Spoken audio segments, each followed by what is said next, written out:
Hello and welcome to The Migration Menu, a podcast series that explores journeys from South Asia to West London through food. Each episode, we'll be going out into West London to talk to people about what food from their homeland means to them and why.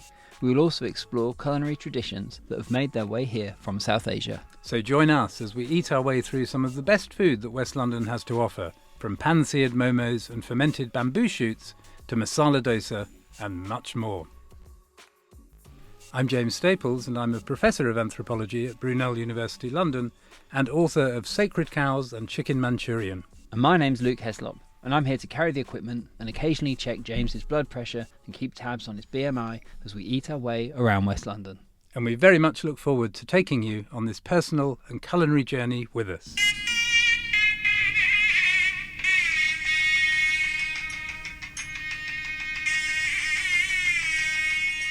This time we're heading to Southall for lunch at Saravanaa Bhavan, a vegetarian Indian restaurant with branches in 27 countries across the world and at least 7 outlets in the UK alone. And we're going there for lunch with Gautam, who also goes by the name of Mukesh, an international business student who we actually met through a public lecture about food and identity in India that James gave at Brunel.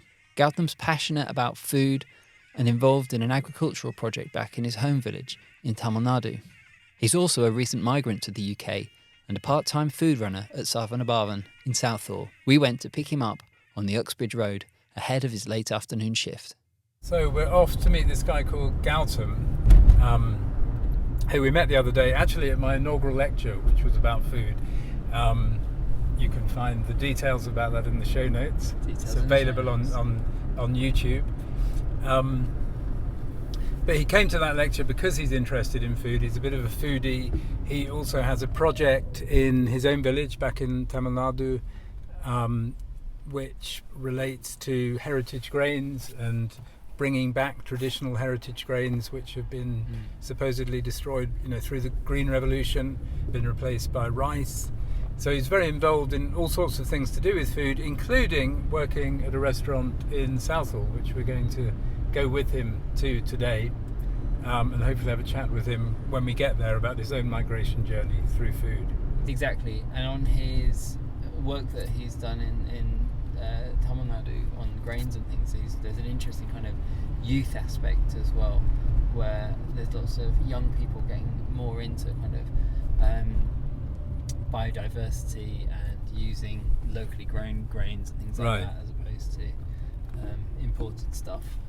Okay. It's kind of where like ecology meets land politics. Yeah, that's interesting. And I think it's millets and maybe sorghum and these kinds of grains that he's interested in, and which, interestingly, and I think this has happened in other parts of the world as well, these things that used to be subsistence foods, which were very much associated with the poor, filling hungry stomachs of people who are going off to work in the fields, are now becoming fashionable foods, health products, the kind of stuff that you might pick up in organic health food stores or in the food sections of Fab India in cities in India. So it's kind of interesting that juxtaposition of the old and the new. Okay, the lights have changed. You can go now. I think it's over here somewhere on the left, Luke. Is it? Because it's a crescent. There he is. Ah, Mukesh. Hi, Mukesh. Hi, Mukesh. Good to see you. Please jump on it. Jump Don't worry in. about those bags. Just dive on in. It's a bit of a tip in here. Better get moving. No worries. And you can lead us there. And as Gautam directs us to Southall and to the restaurant, we ask him to introduce himself. Hi, I am Mukesh Gauthaman. I am from Tamil Nadu, which is situated at the southern part of India.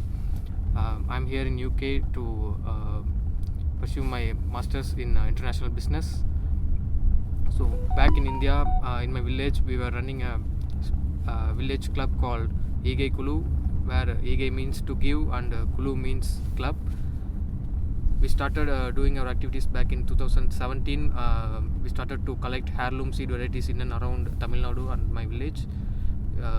We started to disperse the seeds to other farmers who can multiply it and give it back to us to ensure its protection and in order to save the seeds. One more. We have to take left after the building. Left here. this is the restaurant to the left, and the back side is the park. Southall is well known as a British Asian suburb. The town's transformation from farming village, feudal manor, hamlet and market town to British Asian metropolis has been famously documented in Gerd Bauman's ethnography Contesting Culture.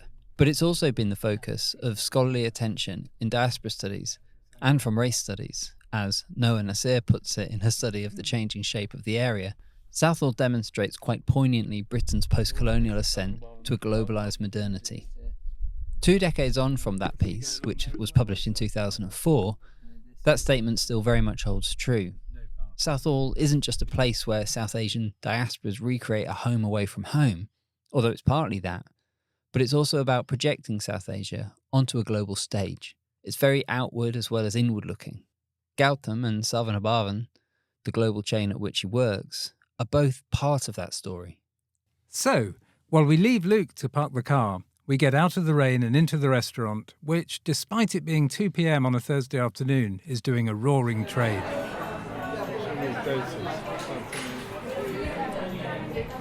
So what do you recommend from the menu? What would be your own favourite dish? I would say masala dosa. Masala dosa. Yeah. And you can try onion uttapam. Uttapam, yeah, I like an uttapam. Which, if any of these dishes, is kind of reminds you most of home? Mostly, actually, as I'm working here, so I can get food after working and before coming to work. Depends upon the time. So I would always try for the meals. I would cook some rice and curry and sambar and everything. I just with poriyal, potu and everything. I just try it out. So you're working here every day? You come in every day? Weekly 4 days. Weekly 4 days. 20 hours a week. Yeah. In contrast to the restaurateurs we've interviewed, Gautam's interest in food is less focused on the quality of the raw ingredients and the final dishes that end up being served at the table. He also has a long-standing interest in where and how the food is grown. Our conversation turns to the food of his homeland. You can also try Mysore masala.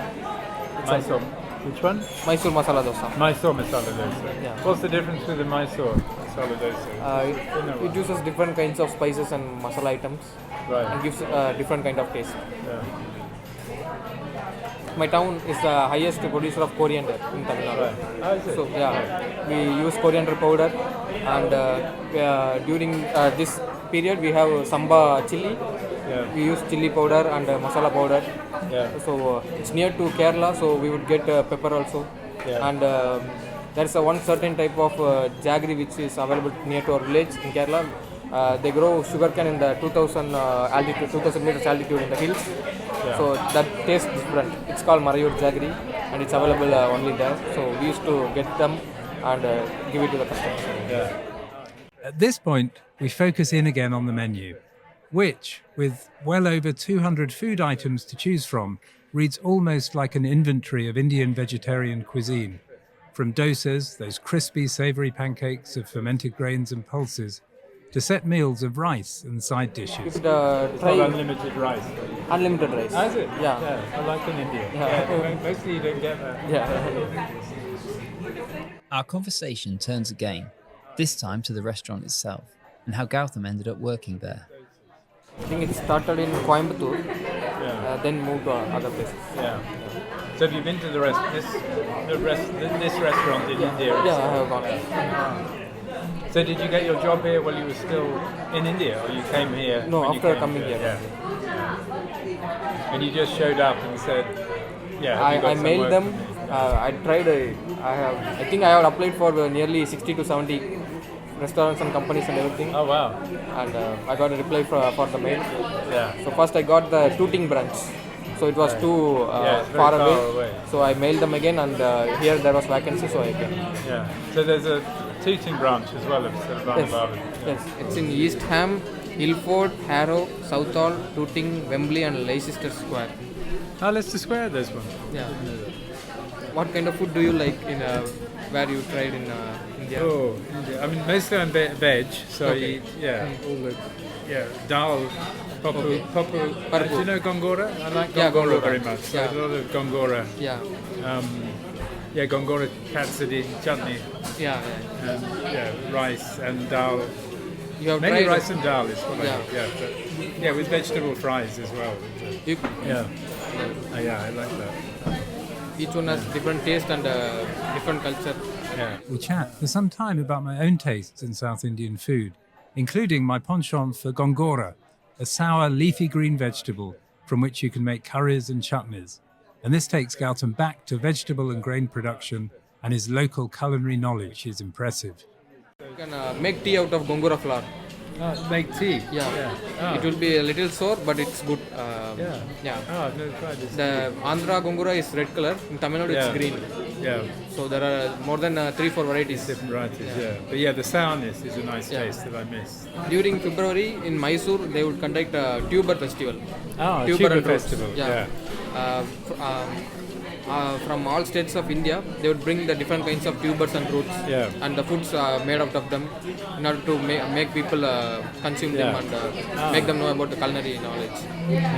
Tamil Nadu just now the vegetable festival got over, where my friends showcased lots of heirloom varieties. Nearly 100 types of brinjal and more than 30 types of tomatoes and everything. There are 40 types of snake gourd. What's your own background, if you don't mind me asking? My father is working in IT. My mother is a housewife.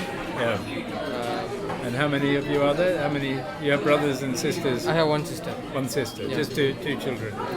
How did you make this journey from the village in Tamil Nadu to coming to London to studying? So, first what I thought was I planned to do food technology or food science. So in order to know more about food, but we can learn about the production methods and everything back there. But I lack in marketing, the cost making, and everything. Right. Mainly the management part. I lack in that. So in order to gain some knowledge, I choose international business. But Gautam isn't only interested in the business side of things. He explains how he plans to combine the skills he gained from his first degree, which was in chemical engineering, with those of his current business-related master's degree to help improve food production and hopefully health outcomes back in his village in Tamil Nadu. And your plan, when you finish your degree, what are your plans? You don't know yet. You plan to go back to India, or you plan to stay and work in the UK? So, my plan was to learn the business, how to do a business, how to run it, how to do the marketing. Not only that, but to learn the. I was back there. I was a naturalist, natural education. So I would just take my village people to the nearby lake or nearby small hills or mountain and teach them about the stuff there. So from the day I came here, I went to some events conducted by London Wildlife Trust.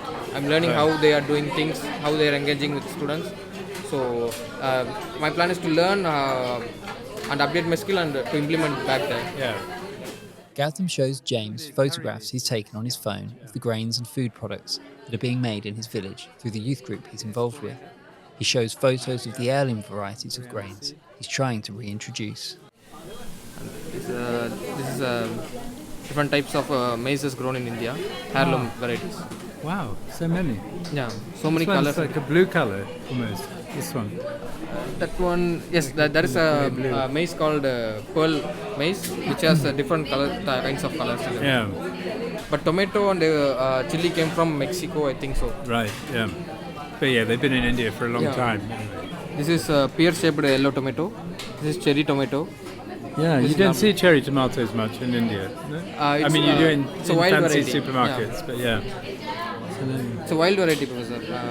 You would say Kodi Takali, which means it comes in like a wine, not like a plant. Right. So we would just eat it like a snack when we are playing. And this is air potato. And so this, in these photos that you're showing me, is this a kind of festival that you organised in the village? Yeah, local event. A local one. As we get carried away with our food orders, rasavada, hot idli with sambar and chutneys, South Indian meals and the business meals, which is rice 4 ways, along with side dishes, Gautam gives us his take on the restaurant setup. This is a franchise. Franchise, yeah. Right. So the main owner, the one who is in India, he comes to visit sometimes to check whether they meet the franchise criteria. Checks everything. So that's how it works. But I think it's owned by local people here. Yeah. And most of the staff are Indian. It's diverse. There are people from Punjab, Haryana, Goa, Tamil Nadu, Andhra. Yeah, I think got some Andhra people. And even from Kerala. Food arrives on stainless steel plates and the table fills with rice, idli and colourful chutneys, bringing our conversation to a close. Shortly after the meal, Gautam left us to prepare for his shift.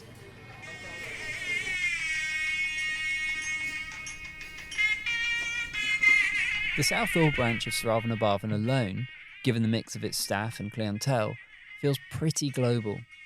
But to help us think about how the restaurant spans the world, we spoke to our colleague, Dr. Devanshi Chanchani, a regular at the restaurant in Delhi when she's in India. Hi, my name is Devanshi Chanchani and I'm a lecturer in Global Futures at Brunel University, London. I asked Devanshi to tell me about her experiences of dining at Saravanaa Bhavan. Well, in India, I think Saravanaa Bhavan is mainly in Delhi, which is, of course, the capital of the country, and also in the Indian state of Tamil Nadu, which is, of course, in the south. So my experience really of dining in Saravanaa Bhavan has been at the main kind of branch in Connaught Place in Delhi. I don't know if you've been to Connaught Place, but essentially it's like this major tourist and kind of a shopping hub with these this Gregorian style architecture, very large buildings, lots of foreign tourists, lots of tourists from different parts of the country. So it's a super busy place, and this restaurant is this iconic kind of restaurant in Saravanaa Bhavan. Again, super busy. You queue up outside it because it's that busy. It's quite big, multiple floors, very large, and then you kind of get in there, and then depending on the size of your group.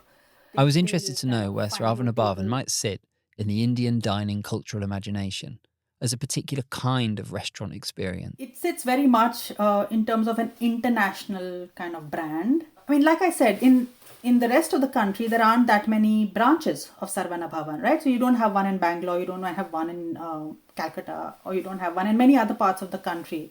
So it kind of sits in the imagination very much as this international brand that is kind of taking Indian food cultures to the world, often in terms of a home away from home, in terms of like a food home, like also spreading our culture to the world. And it's something to be proud of that there are all of these Saravanaa Bhavan restaurants in different parts of the world. Yeah, so that I would say very much as this international brand in some ways, of course, of South Indian food, but like I said, also beyond South Indian food to be like a center for vegetarian Indian food abroad. And I would say much more so about 2 decades ago, when international travel and international migration from India was less common than it is now. So it was seen as this one, oh yes, if you go to Paris, you'll find Saravanaa Bhavan. Or if you go to London, there's a branch of Saravanaa Bhavan there. So that's how you know of it. In Bangalore, I would not eat at Saravanaa Bhavan. But in Delhi, again, because it's the capital city, and Connaught Place is again, where a lot of foreign tourists come, so you have a Saravanaa Bhavan there. Who staffs them in India? You'd have, say, the cleaners would be from, I think, different parts of India, just young people looking for a job, and you'd probably have quite a lot of turnover in the cleaning staff and the staff who actually serve you the food at the table, or take away your dishes, or even prepare some of the food. But I think like the management and the waiters who take your orders but not necessarily bring you the food would be like longer term staff, and certainly not students in the same way as you have them here in the UK. So students studying at Delhi University would, I would say, be unlikely to take up a job at Saravanaa Bhavan. Picking up on what Devanshi said about Saravanaa Bhavan being the place to visit when people come to the UK, I asked Devanshi to expand on this in the Indian context. Like I said, because of this huge international brand that Saravanaa Bhavan is, so that's the restaurant that you kind of know of before you've come to the UK, or before you've gone to Paris, or before you've gone to Stockholm, of the place where you get Indian food. So you and a lot of people who kind of travel to the UK. I mean, now of course travel is much more common than it used to be, But earlier it was a huge deal to leave your country to travel to a foreign country. And then when you think of, oh, well, I'm traveling to London and oh, there's a Saravanaa Bhavan there. Oh, we can go there for our fix, for our Indian food fix if we need to. So it was kind of like this food home away from home in a sense. Yeah, I mean, I can say, for instance, when my parents and I traveled to Paris, for instance, my dad was so relieved is the word, to find Saravanaa Bhavan, near Montmartre. And we kind of went there and had this Indian vegetarian meal. And of course, my parents are vegetarian as well. So they were so happy to find an Indian vegetarian restaurant at a major Paris tourist destination, Yeah. And then another friend of mine in Stockholm was like, yay, and who's worked for a long time in India. He was also super pleased when they had the Saravanaa Bhavan open up there about 5 or 6 years ago and said, well, now we've arrived. We've got a Saravanaa Bhavan here in Stockholm and we can go there for our Indian fix,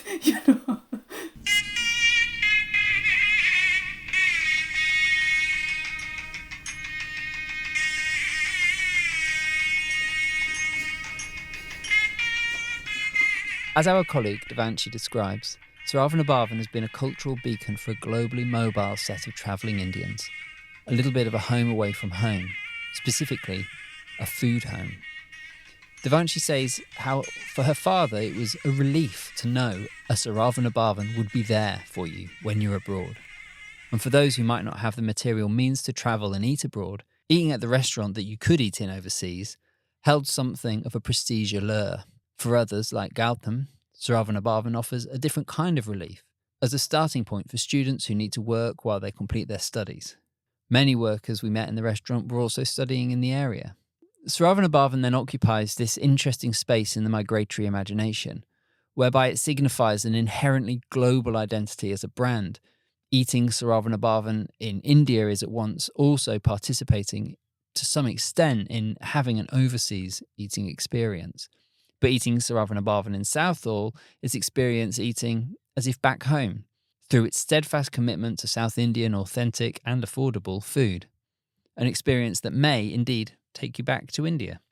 The restaurant is also a small example of a much broader trend across many of the restaurants that we visited, in which the business itself is an entry point to work for those who have newly migrated to the UK, but also a way for UK-based South Asians to enable family and extended family in India or wherever to be brought over to the UK on workers' visas, a theme that has reoccurred throughout the project.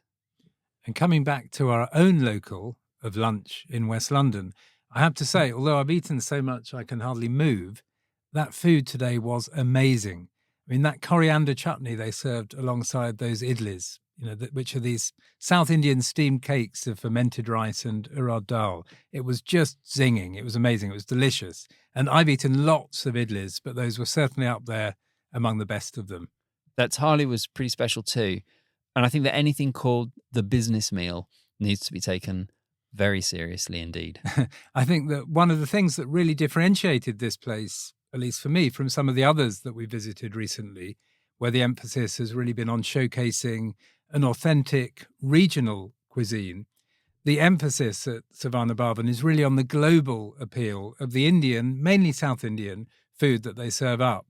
So on their website, for example, they talk about this shared global interest in good food. And they even include a quote from the playwright George Bernard Shaw, who said, "There's no sincerer love than the love of food." And the menu is also very coded. You've got these symbols to show if it's vegan or vegetarian, or the ubiquitous mini chili peppers to show if something's likely to be spicy, particularly aimed, I guess, at non-Indian palates. So those things also all combine together to give it a very global kind of feel. And they have big maps of the world displayed inside and outside of the restaurant, pinpointing the multiple locations across the world in which they have branches. So very global South Asia, right? It's about exporting South Asia to the world, but also consciously mapping the mark made in different geographical and cultural contexts. And in a strange way, this brings to mind Tulasi Srinivas's work on changing gastronomic landscapes.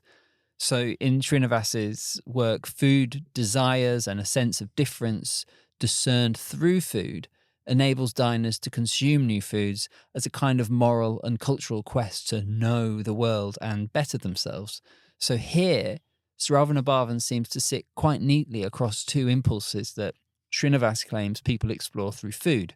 One is gastro-adventure, so the eating of the authentic food of the other. Eat in Delhi as if you were an international middle-class Indian sojourning in Paris, for example. And secondly, gastro-nostalgia, to eat in London as if eating the authentic food of one's homeland or community. For Srinivas, the moral search for true knowledge about gustatory identity through food consumption choices is absolutely central to understanding cultural globalization in India. Yeah, you're right, I think. And as a vegetarian restaurant, I should also note that Saravanaa Bhavan was also far more typical of the kinds of places that I used to eat in when I was doing fieldwork with my research assistant in Hyderabad. I mean, he was a Tamil Brahmin, and although his identity was complicated by the fact that he was in an intercaste marriage, he now lived in a different state. One of the things that was really striking about his identity was that he had proudly stuck to a strictly vegetarian South Indian diet, or probably a Tamil Brahmin diet. And everything about this restaurant, from the smells as we walked in to the stainless steel water jugs and glasses, there was lots of stainless steel everywhere, and these two-piece, again, stainless steel coffee cups that we drank filter coffee out of at the end.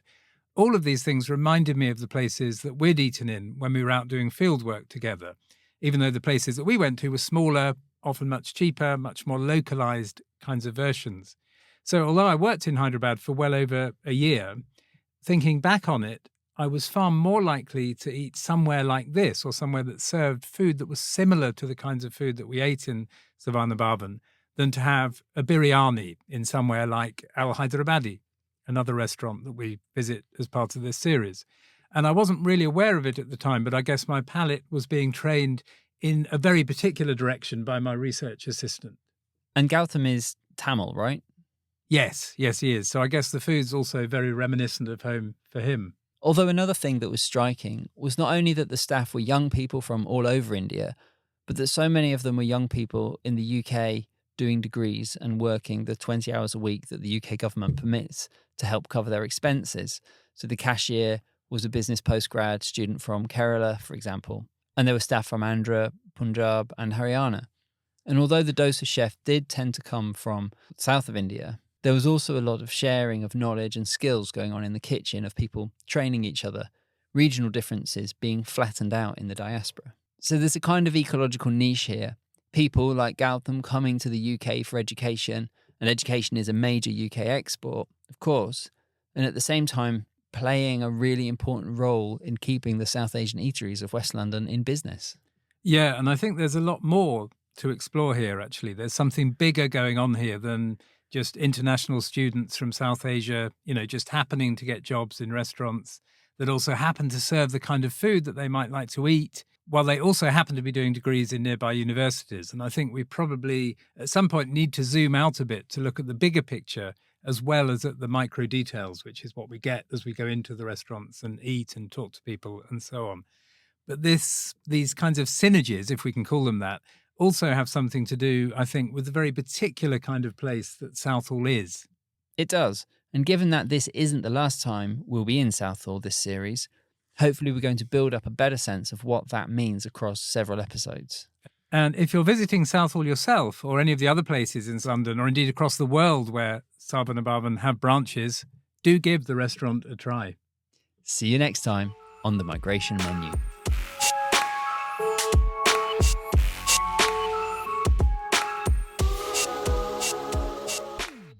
The Migration Menu has been brought to you by James Staples and Luke Heslop, with help from Esther Apoko-Deborah, Tina Bolton and Vimal Dalal.